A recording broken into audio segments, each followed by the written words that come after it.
Hey everybody, today's guest is Chris Cresswell, guitarist and lead vocalist for the Richmond Hill, Ontario, Canada punk rock band, the Flatliners. Together we break down the writing, recording, and inspiration behind the fan-favorite single, Hang My Head, taken from their 2017 album, Inviting Light. Chris took us back to where his head was at when he penned these lyrics.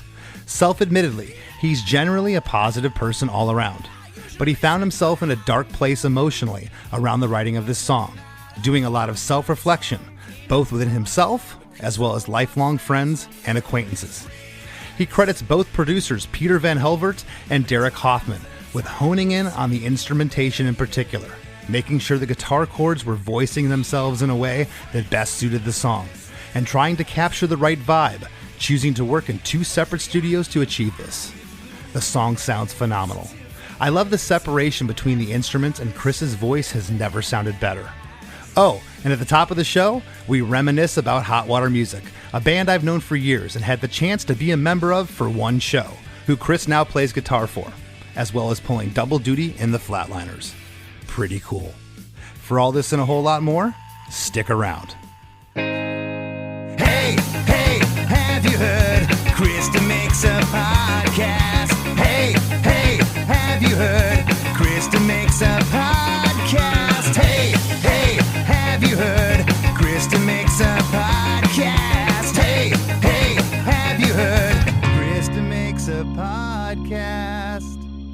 Well, hey, Chris. Long time no talk. How you doing? I'm fantastic, buddy. How are you? Yeah, it has been a long while. I am great. You know, I was thinking today, I was driving home today before you and I hopped on here to talk, and, you know, it's very cliche. We've all heard it, how nice Canadian people are, but, you know, they are, and you are one of the absolute nicest guys I've ever met in the business, so I'm honored and happy to talk to you today. Well, I appreciate that. I'm here to smash that stereotype. So buckle up, buddy. Buckle the hell up. Well, got a lot of history. I do. My band does with the Flatliners. You guys been around since 2002. It's crazy to think your first record was released all the way back in 2005. Yeah. We've done a bunch of shows together with you. And then, of course, for the listeners, Chris also plays in Hot Water Music, which are fellow Gainesville alumni of Less Than Jake. And it's crazy. You had done some shows with them in 2017, and you had some Flatliners commitments, and the band had a show, one single show down in Sao Paulo, Brazil, that they called me and said, man, we're in a pinch. We need a guitar player. Can you do this? I said, okay. And Chris, you were so kind to me because I started getting into these parts, and, you know, the band was just like, you know, Jason even told me, Jason from Hot Water, he's like, oh, you'll figure it out. You're a pro. I'm like, what do you mean? He's like, here's the 20 songs. I'm going through it. And some of their early recordings, it's hard to discern what guitar parts there were. And absolutely. You were so gracious.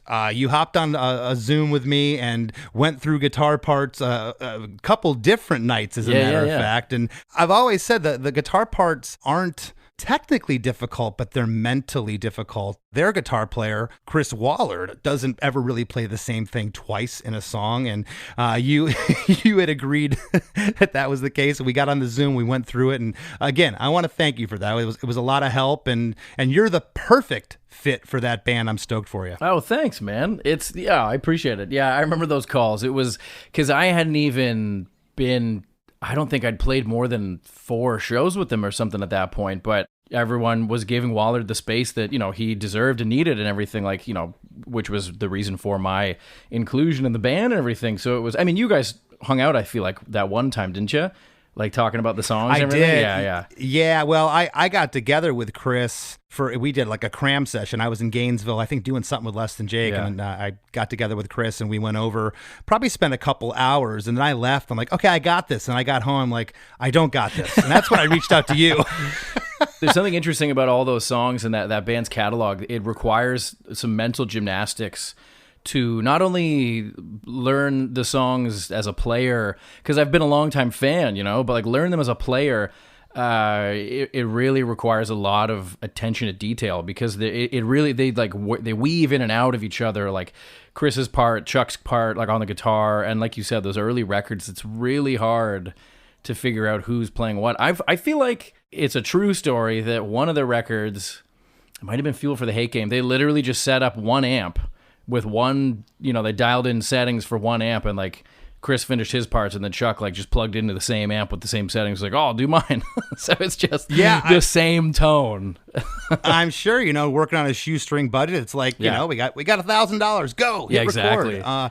So I could definitely see that. But the guitar parts are sometimes Chris is playing chords. He's doing these noodly parts, and less than Jake, unless it's an intro or a solo part. I mean, I'm playing chords, so this was a complete change of mindset for me to get into. But you're a shredder, though. You are a shredder. Maybe to some people, you're what we call in the business a secret shredder. But I've seen it in the flesh, live up in person many times, and you're a shredder, man. So I think I know that me playing with Hot Water now has made me a much better guitar player. Over the years with the Flats, I always got better and better each time we did a record, or each time we went on tour for a 17 months straight or whatever it would be. But with Hot Water, it's just a bit of a different beast. So yeah, it really pushed me to like get a lot better. I'm really glad you said that, because as players, I don't know if I've ever talked about this on the show, but I feel like I plateau. And every once in a while, I'll have a breakthrough. Early on, that breakthrough was every 3 weeks. And then it was every 3 months. And then it was every 3 years. And I feel like around 2017, when I got the call for that gig, that I was in a long drought of a plateau. I was at a long plateau. And that made me a better player. I feel that elevated my thinking more so than the technicality of how I approached the guitar, which is, as you know, is just as important as technical aspect of it. 100%. Yeah. I mean, you kind of fall in, and not out of love, but in love, and then you kind of, it's like, there's a comfort level that comes from that, but then you can always fall deeper in love with it. You know what I mean? And I think like sometimes it just takes a little time away from the thing you've been doing. If that's for you, that's Less Than Jake. If it's for me, it's the Flats or whatever it is, like it's being pushed to your, like outside of your comfort zone is musically like the best thing you could ever do, and I think for some reason the Flats guys and myself over the last 20 years now, if I can't even believe that, but neither can I. we've you guys are still kids to me. You'll always be kids to me. we feel equal parts like kids and much older than we are, because we started touring so young, so like things are starting to fall apart, physically speaking. Maybe around now, but we're trying to rebuild. You know what I mean? We're trying to stay right and tight. No, but it's like for some reason the guys and I have always tried to. Sometimes we wouldn't even try to. I guess we would just end up pushing ourselves out of our comfort zone. Like that's kind of why each of our records, as the Flatliners, sounds, I would say, vastly different. That's why I've always loved your band. You guys never played it safe, and that's hard. That's hard to do. Either you stay true to what the fans and people think your band is, or you branch out. And a lot of times it's a catch-22. You're damned if you do, you're damned if you don't. It's like, oh, they changed. It's not as good. Or, oh, they stayed the same. They don't have any other ideas. Yeah. You guys kept pushing. I mean, you listen to your first record, just Destroy to Create. That to The Great Awake in 2007, 2010, you put out Cavalcade. 2013 Dead Language, and then of course Inviting Light from 2017, which we're going to talk about, Hang My Head today. You guys just kept pushing the envelope, and it's been awesome to witness. Thanks, man. It's been it hasn't been easy, but it's been a lot of fun. I mean, like, it hasn't been overly difficult in an emotional kind of toll or anything it's taking, but it's work. You know what I'm saying? I mean, like, and it takes a lot of energy out of you to delve into your life and yourself and kind of like dredge up all this stuff, is at least lyrically, you know what I mean? It can be. But then on top of that, I think the four of us are just all hopeless romantics with music. So like I said just a sec ago, like we keep falling deeper in love with what we do and just music in general. And like as that continues to happen, and as we continue to grow as just people as well, we realize that there's so much music out there that we're getting into and that we enjoy and that we want to give a chance and really discover and like kind of experience more and more. And then that always just, as what we're listening to and our tastes kind of evolve and change, it always comes through in what we write. I mean, and then, we also, there's still like the other half of it is we're still listening to the same records we put on in the van 15 years ago, Right. Well, you guys were great when you were kids, and I think you're the best you've ever been at this juncture. You've gotten better as the years have went by, and your band just keep getting tighter. And you guys are shredders too. I'm going to throw it back into your court with that one. You guys are you got the rest of your band, as you know. Yeah, I won't blow too much smoke up you, but as you know, the other three guys are rippers. Oh man. Yeah, man, absolutely. I'm a lucky guy to be in this band with these guys. Yeah, they're fantastic. But I want you to take us back to this time period, it had been 4 years between Dead Language and Inviting Light. Do you recall writing Hang My Head? I do. The main kind of, intro riff, I had it. It was kind of kicking around for a while. It was just one of those scraps that I had laying around, and which, I mean, honestly is like mostly how musically at least songs start for me and for the Flats and everything. And we were touring a lot. I mean, those were like heavy touring years between Cavalcade and Dead Language.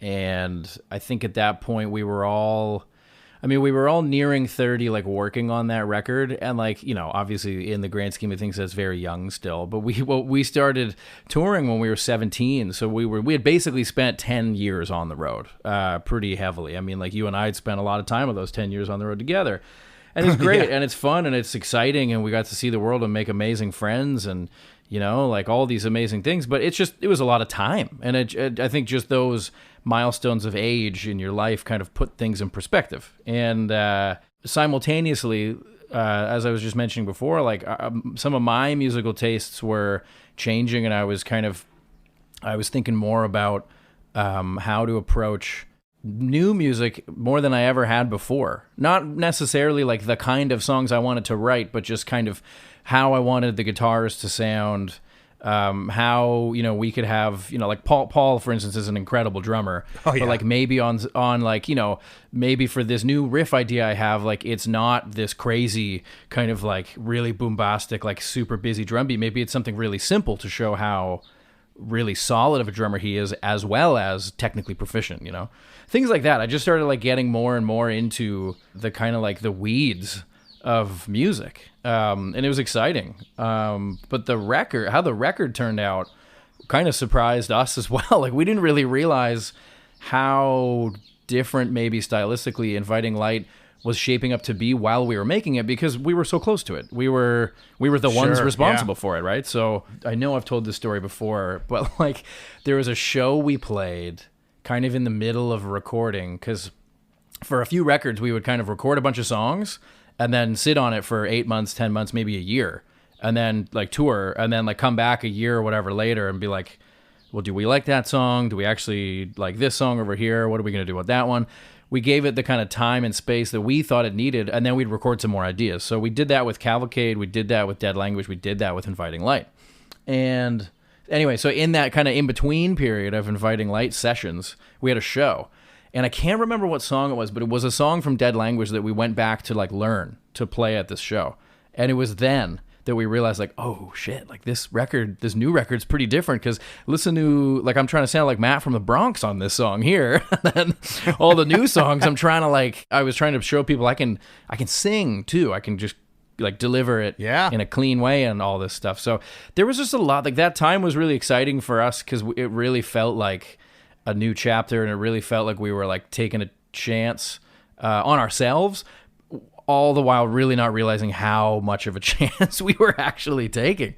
It sounds silly to kind of put it that way, but that's how it felt. Like we were just excited about it all and loving what we were coming up with, and we knew it felt different, but we didn't realize how different it was until everything was said and done. Yeah, and I'm glad you brought up talking about singing, because wow. I mean, yeah, there's and we'll get into it here in a moment. I mean, you let out a crazy scream in this song in a couple parts. It's one of the main hooks I feel in this song.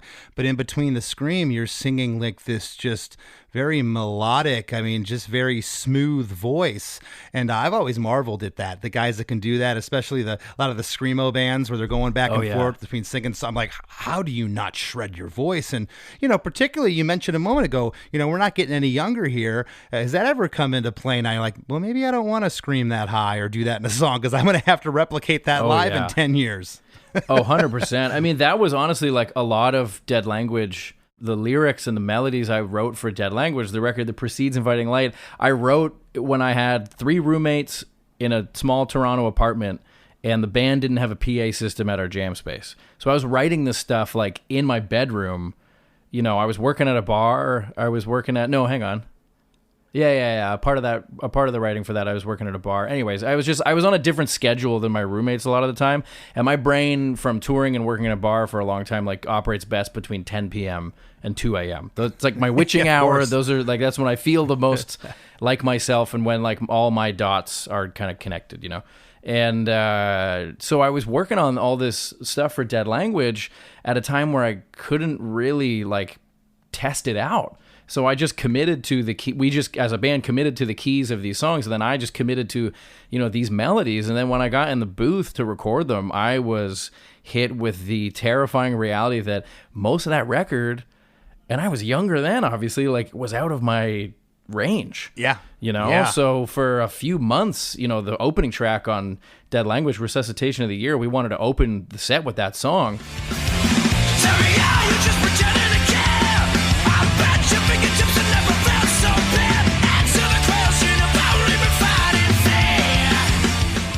fair. It took a few months to get it, for my voice, and it was kind of embarrassing and rough, and it was a huge learning curve for me. So I think that was honestly a part of, or maybe the main catalyst as to why I started to really think a lot more about building these next songs up from the ground up in a way that was comfortable for everyone, and we could replicate it live very well, because I hopefully wouldn't be struggling to hit that note or to scream that part. And from all those years on the road of just completely shredding my vocal cords and doing I've done really irreparable damage, I think, to my vocal cords over the years, even at a young age. I just had a different approach with singing, but I still wanted to show people I can still do the thing that you might like about my voice, which is the big yeah in Hang My Head and other parts of this record, like Unconditional Love. There's some gnarly stuff. The last song, No Rose, there's still that part of my voice, but I really wanted to exercise the other part a lot more, because I was afraid of, I wanted to show people that I could do it, and I wanted to show myself and my friends in the band I could do it too, more than anything. But I also just was kind of worried that I wouldn't be able to do the really gnarly stuff live. Yeah, well, and that's something, as mentioned a minute ago, as we get older as performers, it's can I still do this? You want to give your all, and man, it's tough for me to watch some of my heroes out there now, and they're playing 3 keys lower than the original song, and you can just hear it. I mean, they tune any lower, their guitar strings are going to be rubber bands. Yeah, they'll be playing in Korn. Yeah, it's my gosh, Yeah. But in regards to Hang My Head, do you recall at what time during the making of the record it was written? Was it early on, middle of the record, or was it a last idea you brought into the recording studio? This one was pretty early on. It wasn't one of the first few, but it was definitely among the first half dozen or something like that. The original, the working title for this song was Joe Dirt 3. For no good reason. I love it. Can we put that in the ads? Please, yeah. Featuring Chris Cresswell, Joe Dirt 3. What? Oh, yeah. Yeah, that was the working title. And yeah, again, it was just a riff that I had laying around, and then we jammed it a bunch. I remember jamming it at sound checks and stuff, but it never really materialized too well. We don't, as a band, work too well with writing on the road. We'll kind of jam stuff at sound check, but it's just, I think we feel like we're wasting everyone who's working at the club's time. You want to hear us play those same fucking 16 bars over and over again? Nah. You worked 5 other shows this week, you don't need to listen to us working it out. But yeah, it was, once we were off the road, and it's such a blur, to be honest, but as far as putting the full song together, but I do recall once we got back from the road, wherever we were, and we kind of sat with the idea, it did come together pretty quickly. It's a pretty simple song. It's a bit of a strange arrangement, but it's a pretty simple song in its parts. Well, I want to jump into those parts right now if we can. The song is 3 minutes and 24 seconds. A classic length. It's classic length. It's perfect. It's Canadian length. That's right. The intro is a cymbal hit and a snare that begin the song. The drums go into what I'm calling that Motown beat. It's just cooking along, and there's this open string single note guitar part that's predominantly panned off left. That goes on for 4 bars, and then for the next 8 bars, the whole band's in. Right at that point, you let out that powerful yeah.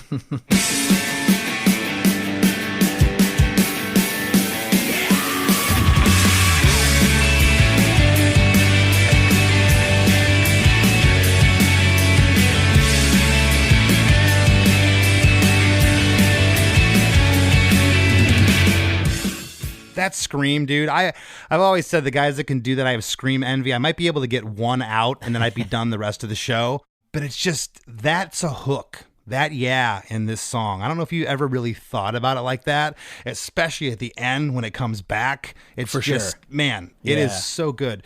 And after that, yeah, the stereo guitars they do this like, well, right at the this chugga stereo guitars happen. And then the drums, bass, and guitars are all in with another higher pitched guitar riff that's doing that lead part. That Little is twinkly so guy. tasty. Yeah. Little twinkly guy. I love that. And then we're into verse 1.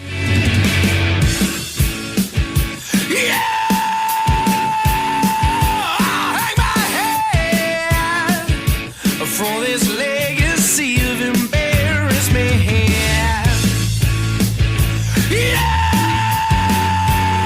I usually sing along, but tonight I'll bite my tongue clean out. Because I'm going to read these lyrics, Chris, and I'm going to have you set them up for the listeners.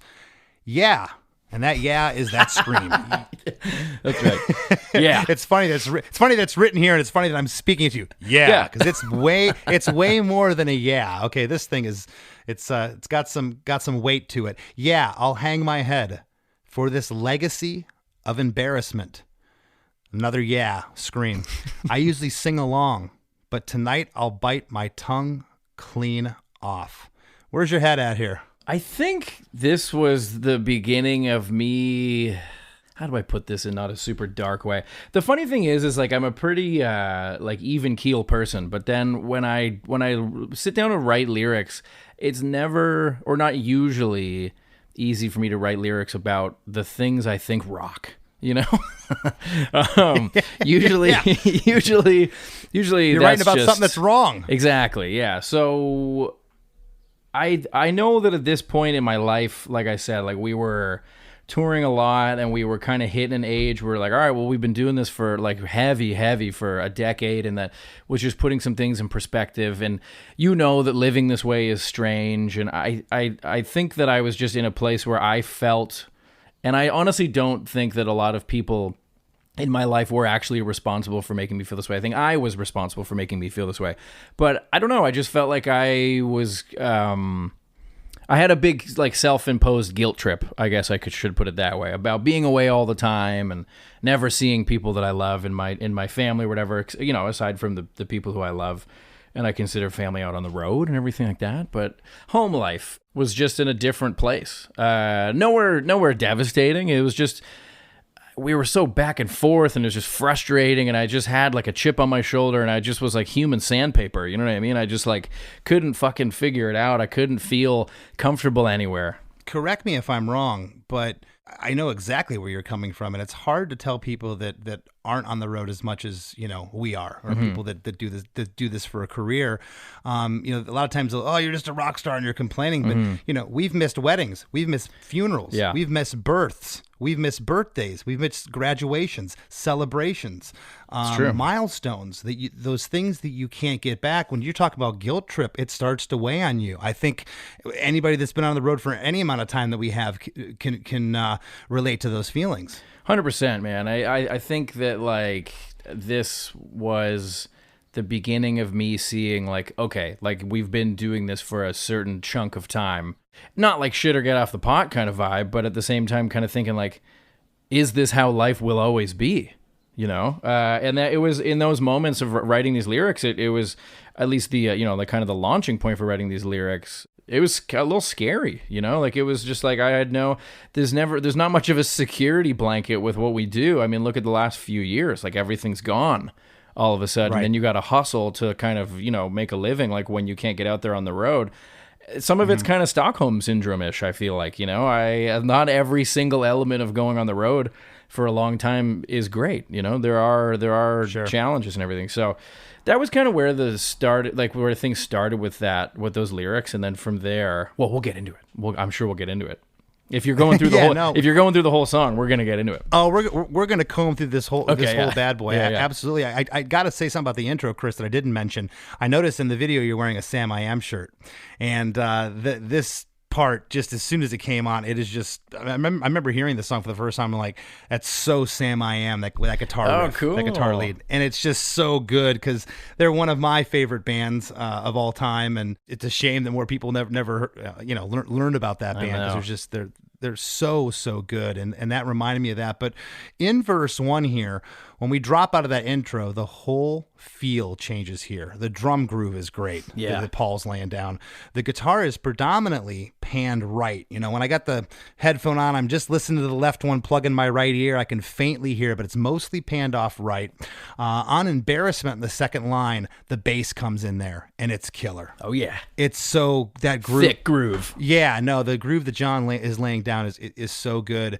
And I noticed that there's it's great, but it's a very subtle harmony on the last line. But tonight I'll bite my tongue clean off, right there. And I kind of want to talk about now, before we move any further, I was unfamiliar. Actually, I couldn't find anything on these guys. And you had told me yesterday that Peter Van Helvoort and Derek Hoffman produced the record in conjunction with one another. I guess Derek also mixed the record. Yeah. So talk to me about these guys. How hands-on were they in the studio for something like that harmony right there? Was that something you came in with, or were they pushing you, hey, maybe we should put a harmony here? How was that working out? I feel like over the last few records have really honed in on my ability to deliver on harmonies and stuff. I love it. I'm usually the annoying guy. If you like, we're driving, if my wife and I are driving around, like listening to music, I'm like harmonizing everything. She's like, I fucking get it. You're a singer. Jesus Christ.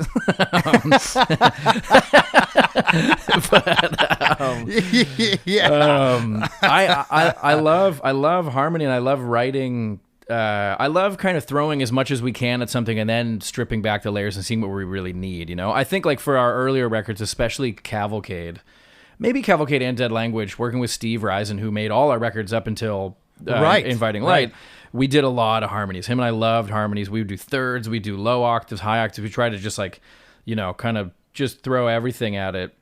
And with this record, there was a similar approach in the studio, and Peter and Derek are definitely two very talented songwriters and musicians, and you know, they were the perfect people to help us make this record, perfect people to produce this record. And my mind kind of matches up harmonies to the melodies like pretty quickly, but I like to, with harmonies in the studio, I like to move quickly. There were definitely moments making this record that they were kind of like, well, we could try this different kind of harmony for that same line if you want as well. And they just had these cool ideas. I mean, really, Peter is a rock and roll guy, and to me, Derek is more of a pop guy. And we were the punk band in the middle, uncertain if we were making a punk record or not. So it was kind of the perfect mix of styles and talents and everything, because it was just Peter's long-running band Teenage Kicks had just split up. And he's this kind of hometown hero of ours, that he's like your most talented buddy who's never gotten a fair shake. You know what I mean? Gotcha. He's been working in music ever since I've known him, before I ever met him, for years and years. And he's just like this incredible songwriter, extremely talented musician. And to have him come in and help us with this record was unreal. I mean, just to get his opinion on like how these songs should move, where we could take them, you know, delivery, tones, everything like that. Like he was an amazing sounding board. The song sounds amazing, and it's mixed great. There's great separation, but I also fear there's some crazy delays and overtones with the guitars. It was kind of hard to discern. I always pick up a guitar and try to go through the songs. Did you capo this song on the second fret, or what was your tuning on this? No, it's open. It's just a weird, especially that chord that the song starts on, and the reintro begins on each time. Right. It's a really dissonant thing. It's 4 on the A string and 2 on the G string.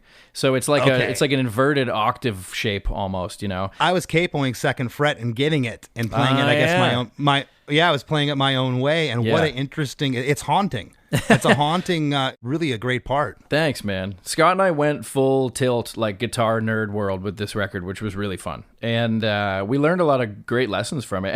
And Derek and Peter are both great guitar players. So Derek came into the fold when we started recording guitars and vocals for this record, because we had done the bass and drums at a different studio. And we did bass and drums live together, because when John and Paul link up, it's just perfect. So we did all that, and then we moved into Derek's studio to do the rest.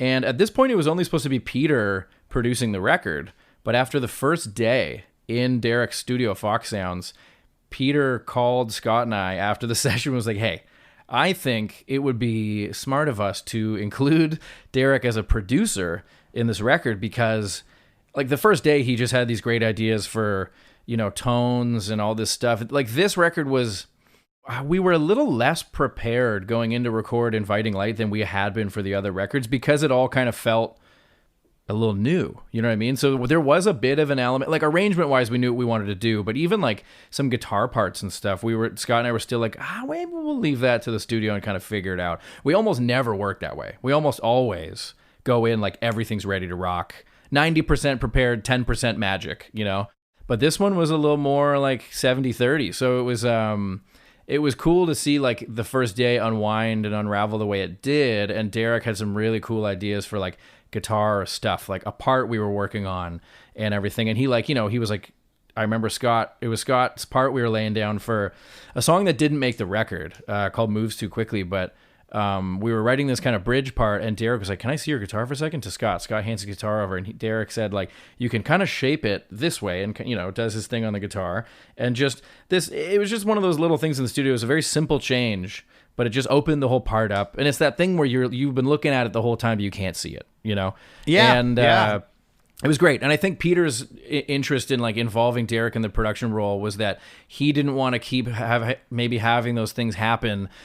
Like Peter's not the guy being like, I'm the producer. He wanted to like nurture that talent of Derek's as well and like allow it into the process. So we ended up with a co-producer role for the record between Derek and Peter, and like we're so lucky for it because it just made the record what it was,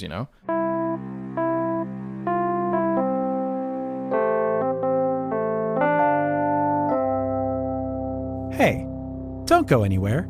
Chris DeMakes a Podcast will be right back after a few words from our sponsors. Hello out there! Yes, hello out there, everyone. I'm Hal Schwartz. And I'm Flynn McLean. Together we host None But the Brave, a podcast dedicated to the music and career of Bruce Springsteen. Bruce and E Street Band are on tour right now for the first time in 6 years, and we're taking a detailed look at what's happening on stage in our bi-weekly episodes.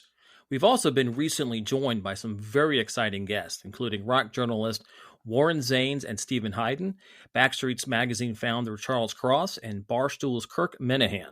If you're a diehard Springsteen fan, this is the show for you. So please subscribe to None But the Brave on your favorite podcasting platform, and we hope to see you further on up the road. Thank you so much. We'll be seeing you.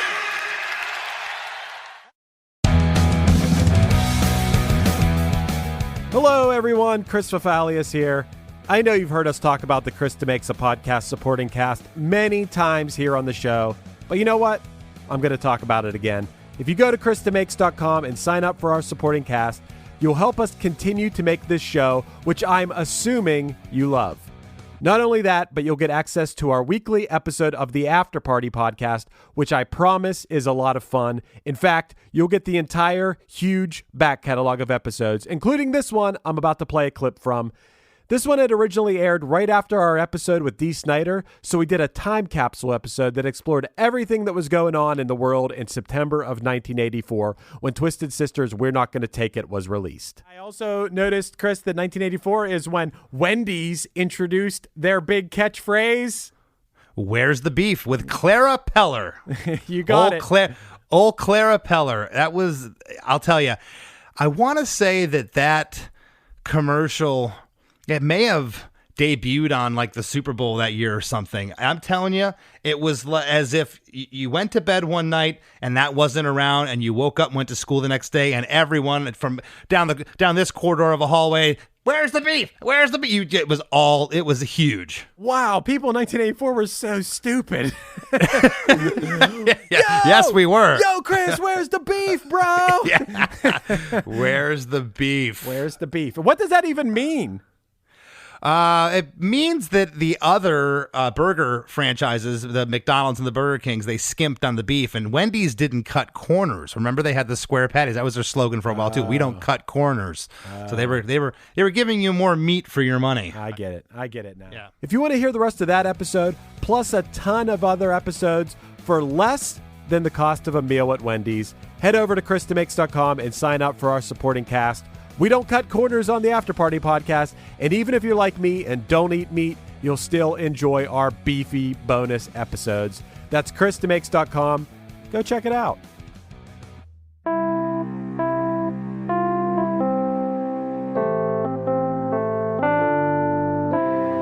And now, on with the show.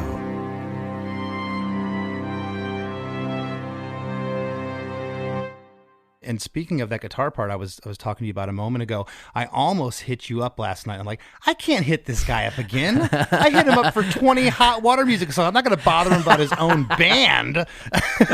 But after verse 1 here, on the last line there, when you say, bite my tongue clean off, the band stops.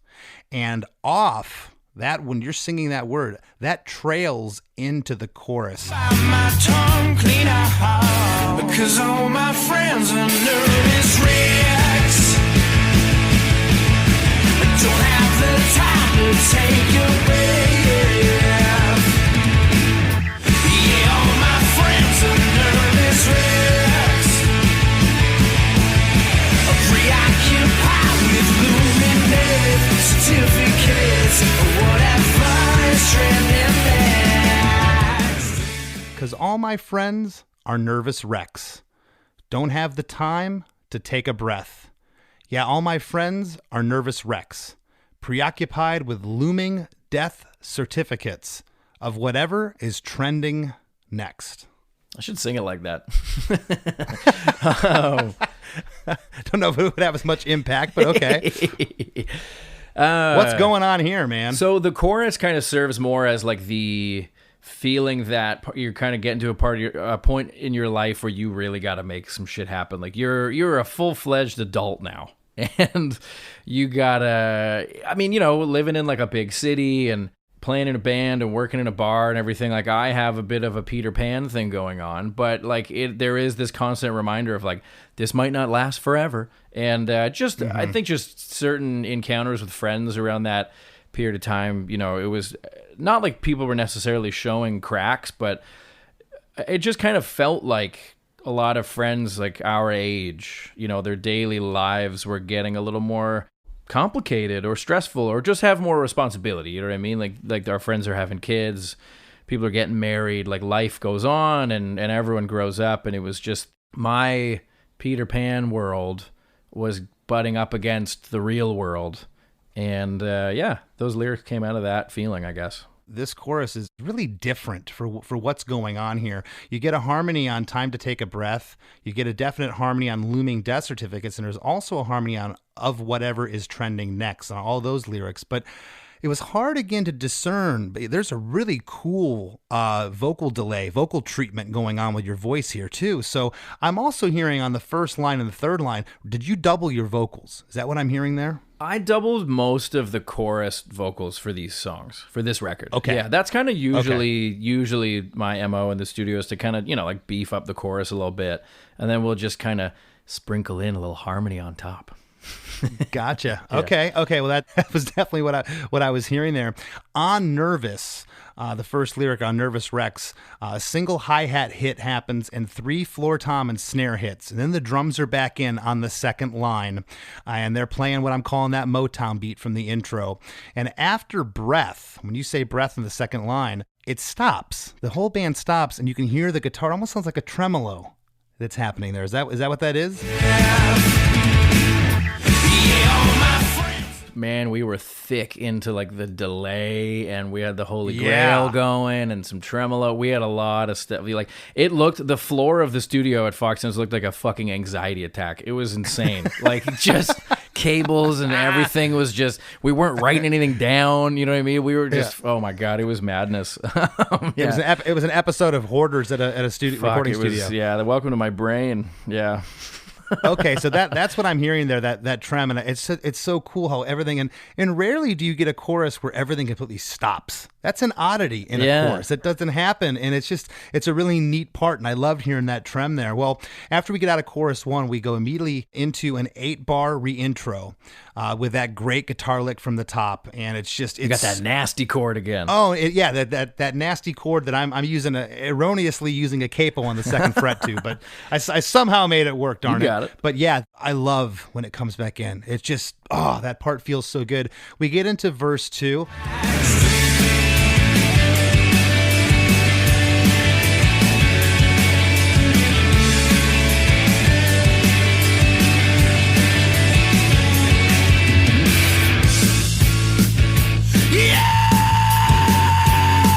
accused of being kind of alone. While still you know my phone's been a home. You're the one losing sleep, trying to work your bio line eloquently. Yeah, which again is a crazy scream. Yeah, accused of being gone along. While still you know my phone's been off. Yeah, I'm losing sleep. Trying to word your final line eloquently. I don't know if I've ever heard eloquently sang in a song, but you did it pretty perfect. So the end of that lyric is actually trying to word your bio line eloquently. Bio line. Yeah. I picked the wrong a search engine here. Okay. You may have. That's okay. That's okay. It's bio line. That part kind of matches up to the last lyric of the first chorus, which never happens again.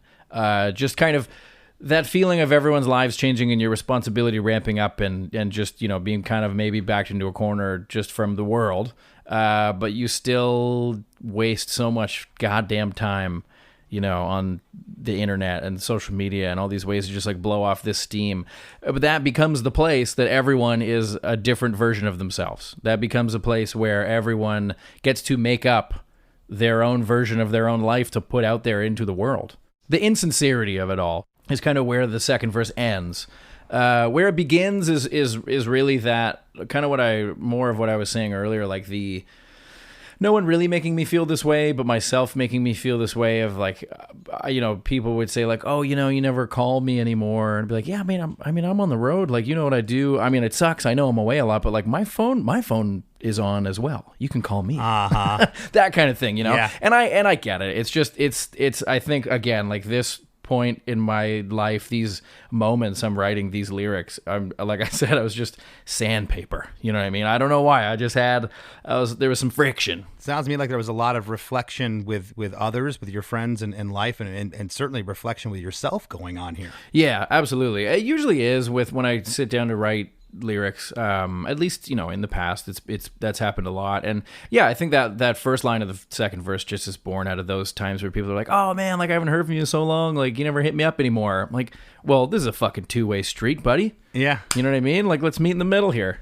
Call me. Gotcha. Well, that's I was wondering about what that lyric meant. That's cool. Well, there's some things in verse 2 that I think are awesome. The bass is right off the top here, unlike verse 1. Bass comes in right off the top. The guitar is off to the right for the first half here, like verse 1. When you hit that second, the second part of the verse here, there's a backing vocal that goes like yo-oh. Yeah.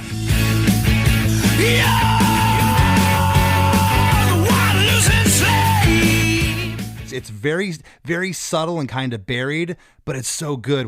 What was that? Was that something that you had thought of before going in, or hey, we need something here? It almost sounds, and not in a bad way, it almost sounds like, what does this have to do with the rest of the song? Where'd it come from? But at the same time, it works perfectly. I love that. Oh, cool. That backing. Yeah, I love that backing vocal. It's great. Thanks, man. That was just something I always heard. It's one of those things that if you never lay it down, you'll always wonder every time you listen to it. Because after you write and record the record, then you're punished with the mixing process of a record, which like I now love.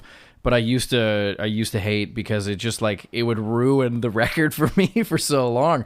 So after you've spent years or whatever, months or years or whatever, making the record, then you gotta still listen through the mixing process so many times, make sure you got it, everything's good, and you're happy with it, and you're ready to put it out into the world. And I feel like if you don't scratch those itches you have while you're in the studio, you never want to be in the position of during the mixing process, like wrapping things up and finalizing things, still wondering what it would have sounded like with that little ear candy thing you had in mind. Gotcha. Not being there. And that was one of those things. I just always heard like a little soaring, like low, but to me it kind of soars right through that part. It's great. I also love the second half here, right around that time. The guitars, that guitar that's off to the right, it now goes in stereo for the first time in the verses. Yep. And it's just, it's so powerful. You get a harmony on the last line here, trying to word your bio line. Your bio line. Yeah. There's a harmony there. And eloquently holds out, much like the first time when off held out, eloquently holds out over chorus number 2.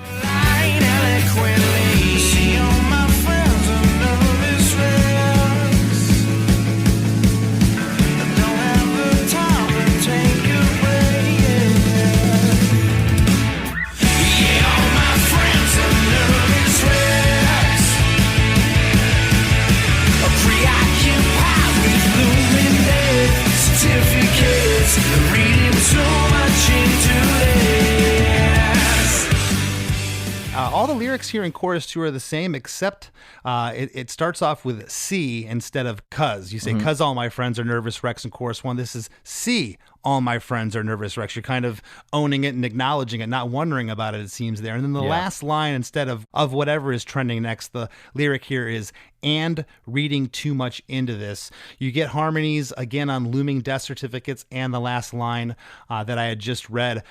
This chorus is interesting because instead of it, being silent off the top, the drums play a snare roll for the first 2 lines as the guitar panned off to the right is doing a melodic octave part.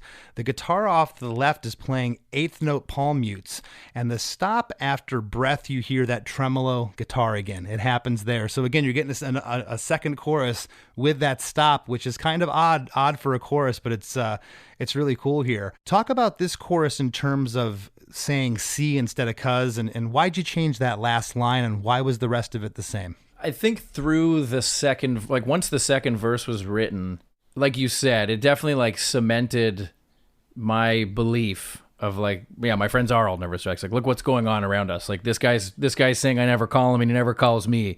This guy's just on the internet all the time while saying everything's great while his life's falling apart. You know what I mean? I'm the guy, wondering how long life will be like this, et cetera, et cetera. So it just it further cements as the song goes on. And I always like those kind of little changes like that, in songs. It's such a blip. It's such a moment, it's a small moment, but I don't know. I think it makes it interesting. And it kind of, to me, those choices can tell a lot more of a story, even if there's such minute details. And then the end line is kind of a response to what I'd sing about in the second verse. I'd be like, which one of you motherfuckers out there are going to think this song is about you? Because it might not be about anyone in particular, Yeah. It's just a feeling that I'd been having, Okay. But I don't know. I mean, this is me smashing the stereotype we talked about earlier of Canadians being nice. For some reason, I just can't for the life of me write lyrics about stuff I like. So that's when I let the asshole out, I guess. And I'm glad you at least acknowledge that you're usually pretty even keeled, except when it comes to writing lyrics, because you are, man. You're just really, really level. But we all have our breaking points, and I think we all we all have to. As cheesy as it sounds, we have to bleed for our art sometimes. You have to go through struggle and through pain and have some anger and emotion to get what you want. Right after chorus 2, we come into what I'm either calling here as a post-chorus musical interlude or a bridge with no vocals. Yes.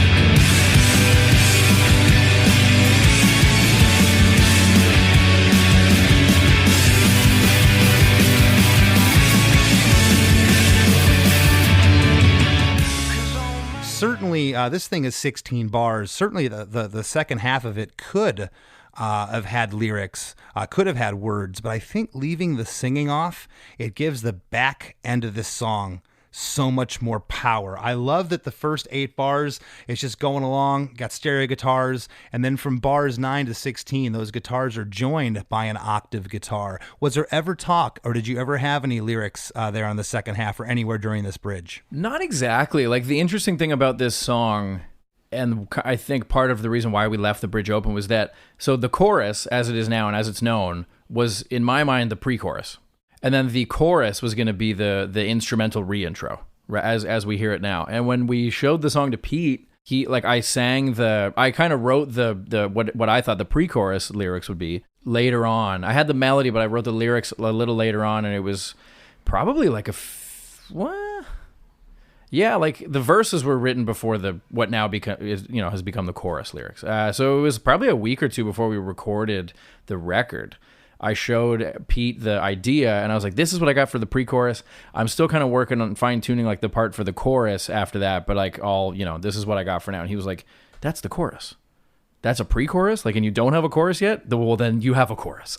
kind of thing, you know? And now that you say that, and it's funny because this thing has that weird stop in there. Yeah. This does sound like, and this doesn't negate the fact that it's a chorus and it's a great chorus, but this does sound like a pre-chorus setup almost. Yeah, that's the thing. Like, I thought we were setting it up for something, and we are, but That's it's just interesting. that's kind of why like the arrangement of the song is interesting, but it's a pretty simple song, right? I mean, in its parts, but it's like I thought it was going to ramp up to the chorus, and then that just became the instrumental reintro. But the way that reintro hits, even without vocals, like I think we nailed it, right? So it was cool to have that. Like, we almost took a left turn with it, but I'm really happy with how it turned out. And because of that, we knew we wanted to. Once we realized that was going to be the chorus, then we wanted to have one more kind of crack at the chorus, but make it a little different. So that's why we do the quiet chorus for the end of the bridge. And then the outro, the last verse, whatever you want to call it, is just like, it's the reintro chords, yes, but with verse melody over top. So that's where shit gets kind of fucking muddy. But I think because we for some reason stacked it up that way, because it just felt good. Like, I always heard the yeahs echoing in like that. The yeah. The layers of it coming in one by one. Ever since I came up with that original idea, I was like, it's got to end with that too. And once we kind of put all those pieces in place, we felt like, well, the bridge, we could just rock out in the bridge for a bit, yeah. And I think that's perfect. And the bridge is awesome. It just feels so good, especially when those octaves come in. It's just like, you feel it's like what I call a driving song. You just want to go 100 miles an hour and just it is. It's great. But then you come out. I call this the fake out chorus, Chris. Yep. Because Big you're time. not getting much information here. You're just getting the hookup.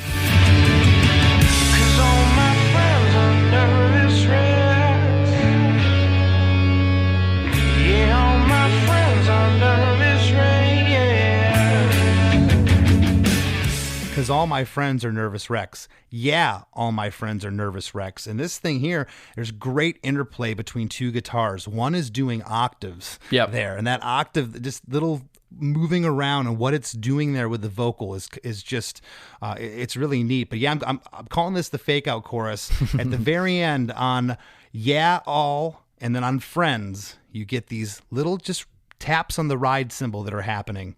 And then at the very end, there's drum hits with the bass and the guitar, and then the floor kick and the snare. It's like 6 hits with the bass doing 8th notes before we get into this outro at the end here. And the outro, as you said, is playing over the intro progression.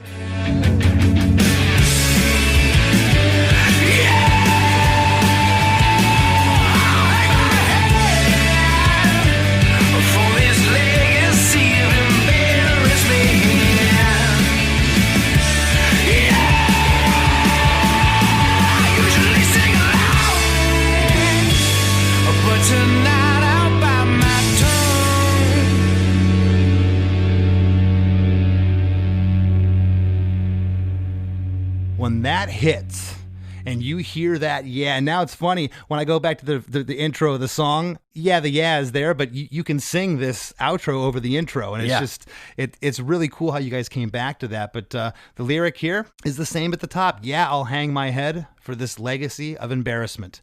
Yeah, I usually sing along, but tonight I'll bite my tongue. And again, was there any thought, and first of all, I haven't asked you this yet. Do you have a demo of this you could share? Ooh, I must have something. Yeah, let me try to dig something up. I must have it somewhere. It'll be called Joe Dirt 3 still, so.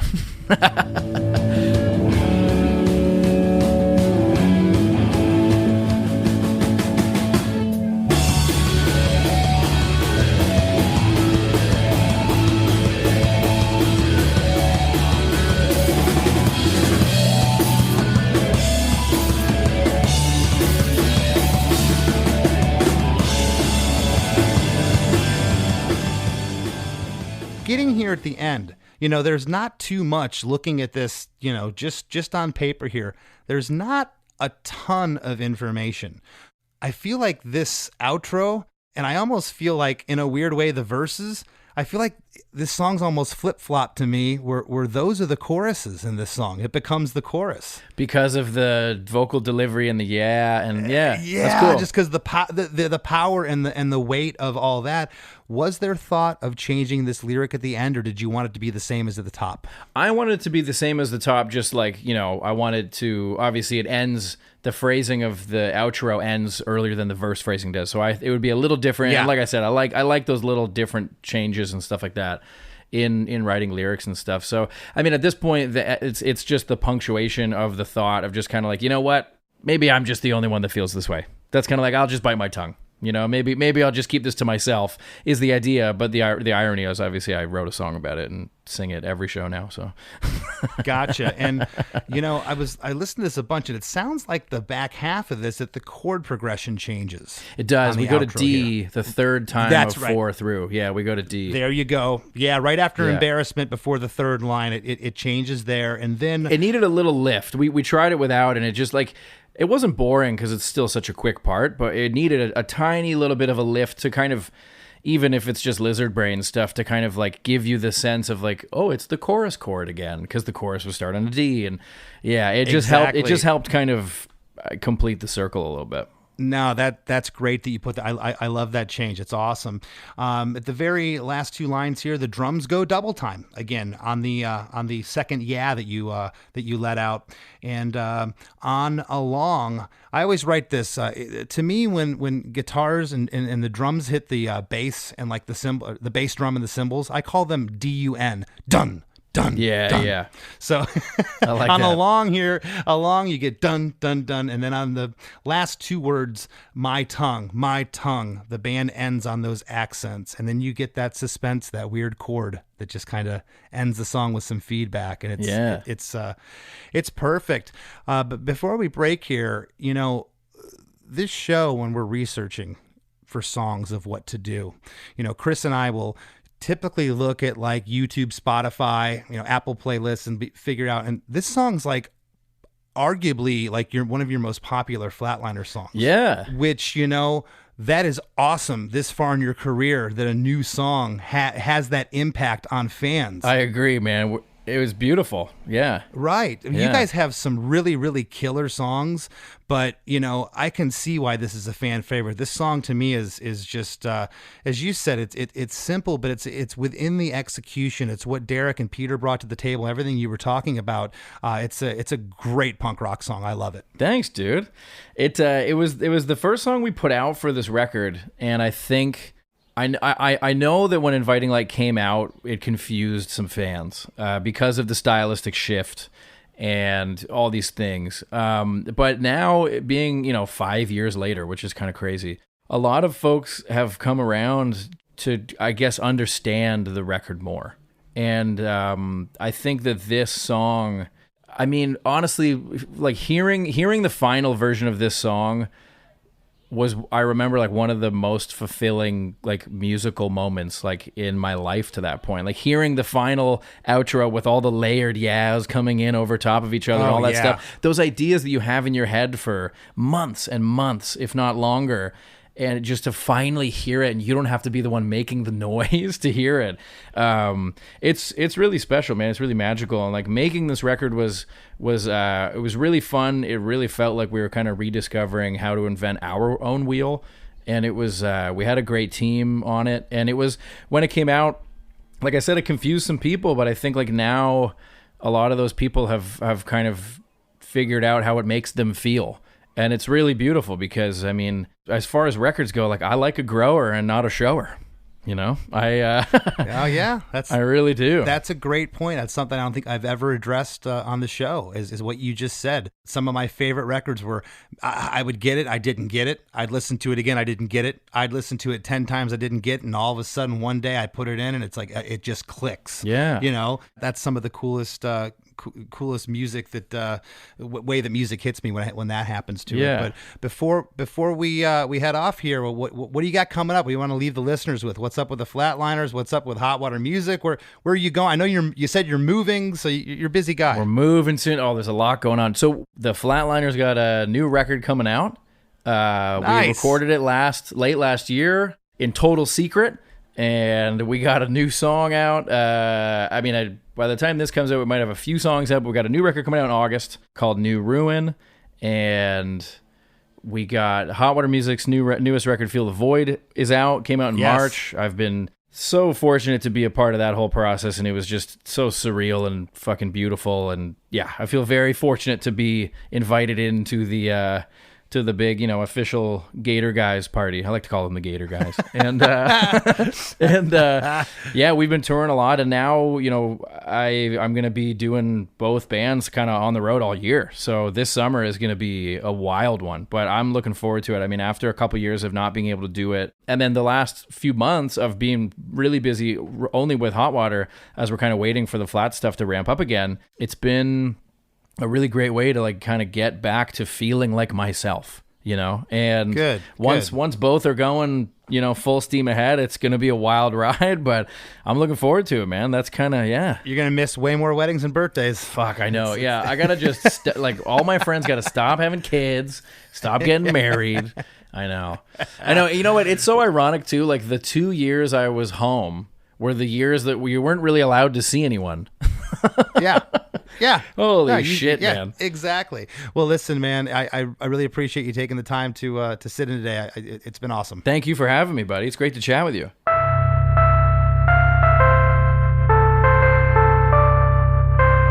There's lots more Chris DeMakes a podcast after a few words from our sponsors.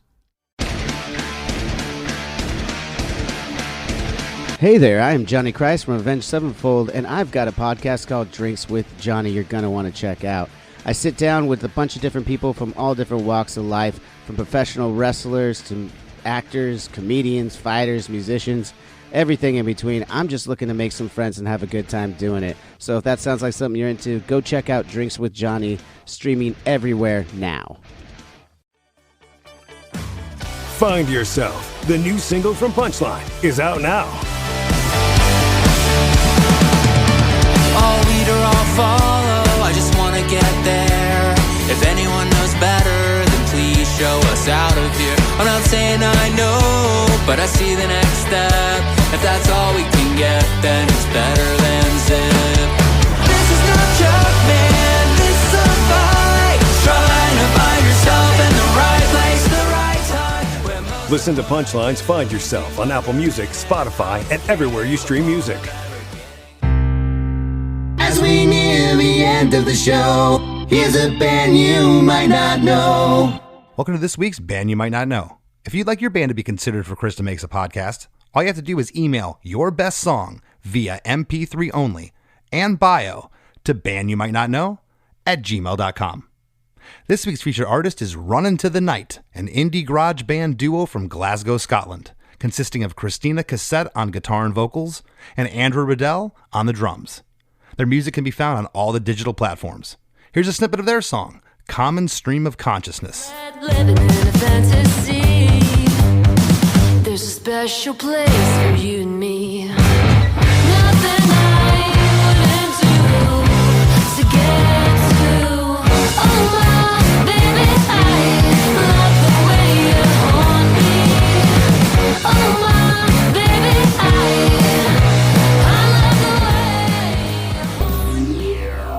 The Wrap with Chris and Chris. So, Chris, that was once again a double Chris. If you include me, a triple Chris episode.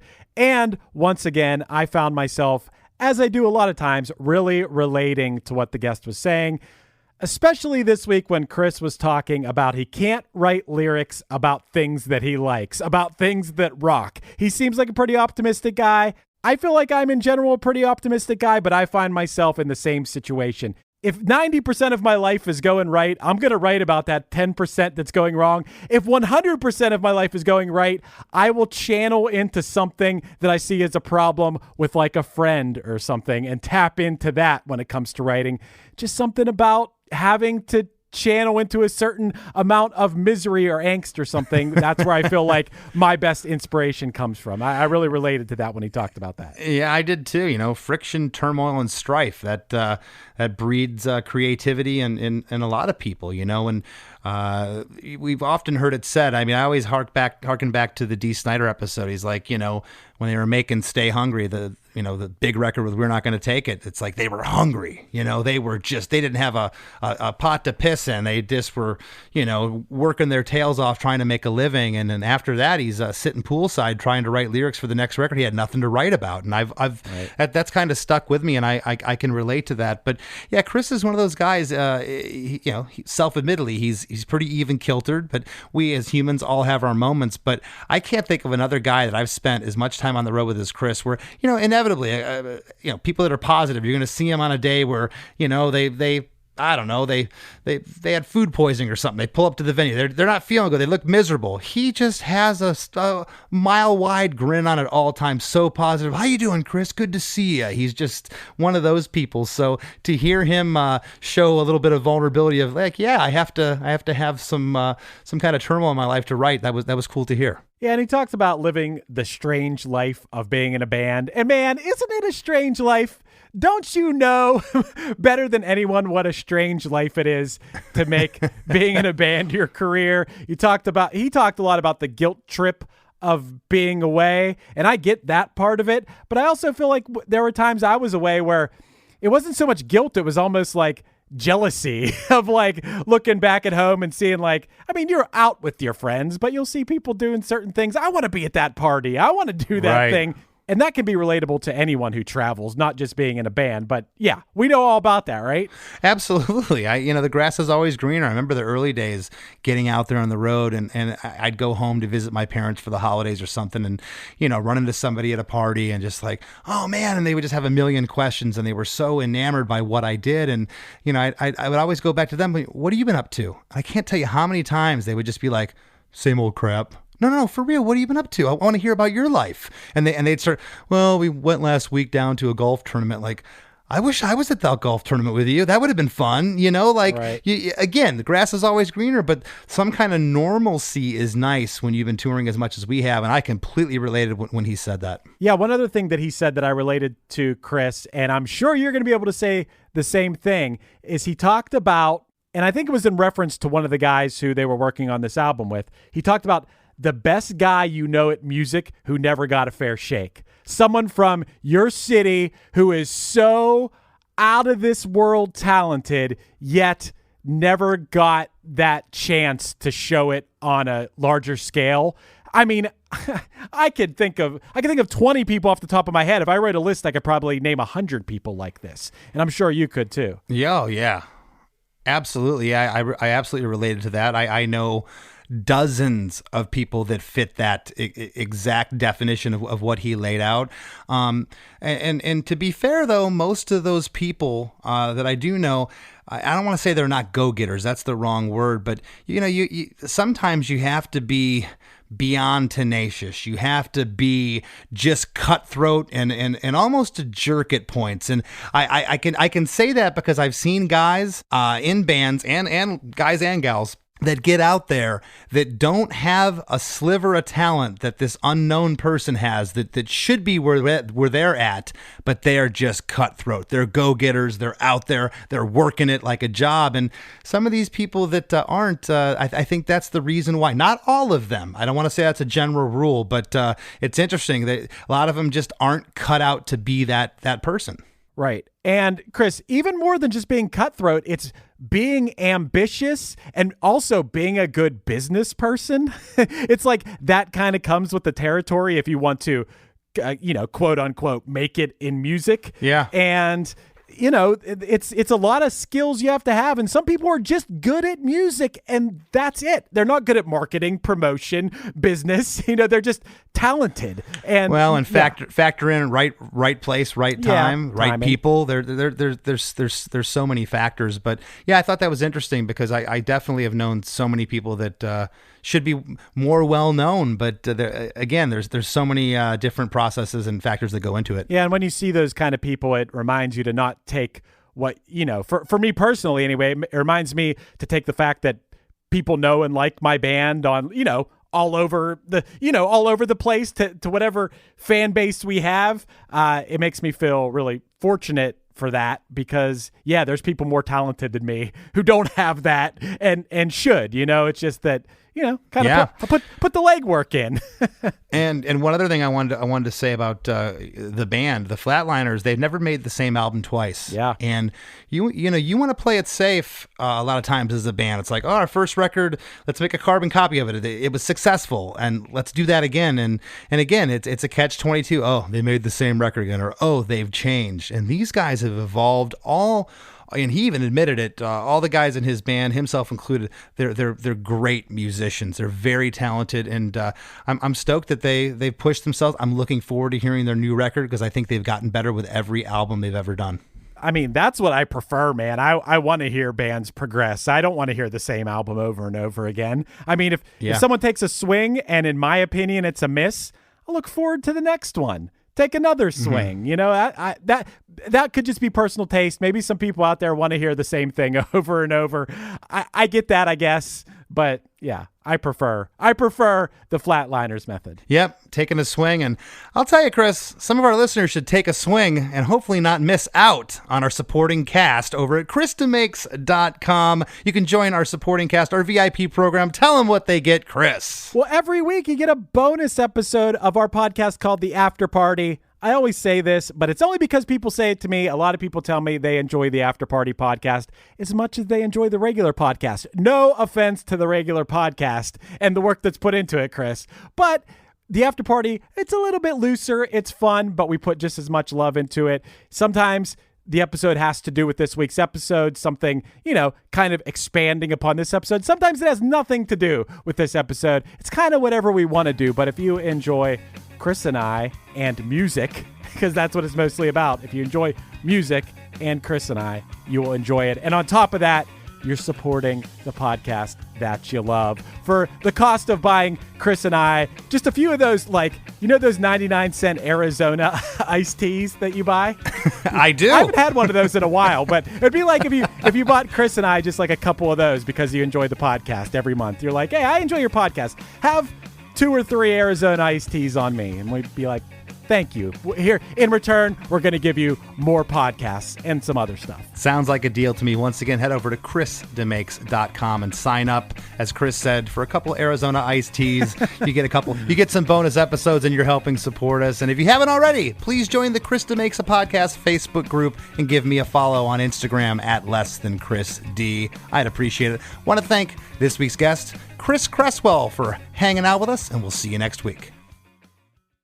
Mad Magazine. Advertising mascots. B-movie posters. And cartoons. Oh yeah, can't forget cartoons. If you get the funky connection that ties these pop culture gems together, you'll dig 2 Designers Walk Into a Bar. See, we're a couple of creatively curious pals living between the bookends of grand museums and dive bars. Hey, you know the place, the sweet spot where highbrow and lowbrow become drinking buddies. So join our barroom chats as we talk influential work and uncover stories of how the familiar became iconic. Think behind the music for the stuff we love. Check out our website at 2designerswalkintoabar.com. And listen wherever you get your podcasts or visit evergreenpodcasts.com. Ever wonder what a punch from Elton John feels like? Or how you'd cope with having turned down the chance to be in Nirvana? Or what signal Keith Richards gives when he wants you to get the hell out of his hotel room? Fans of Too Much Effing Perspective don't have to wonder, because they've heard these exact stories and a jillion others on our podcast. I'm Alex Hoffman, former tour manager for Radiohead. And I'm musician and comedy writer Alan Keller. On the TMEP show, we get guests like Nancy Wilson from Heart, Jeremiah Freites from the Lumineers, and Modern Family's Julie Bowen to tell us things they may have only shared with their therapist, clergy, or a TMZ stringer. So join us on Too Much Effing Perspective. That's EFFING Perspective. The only podcast you crank up to 11.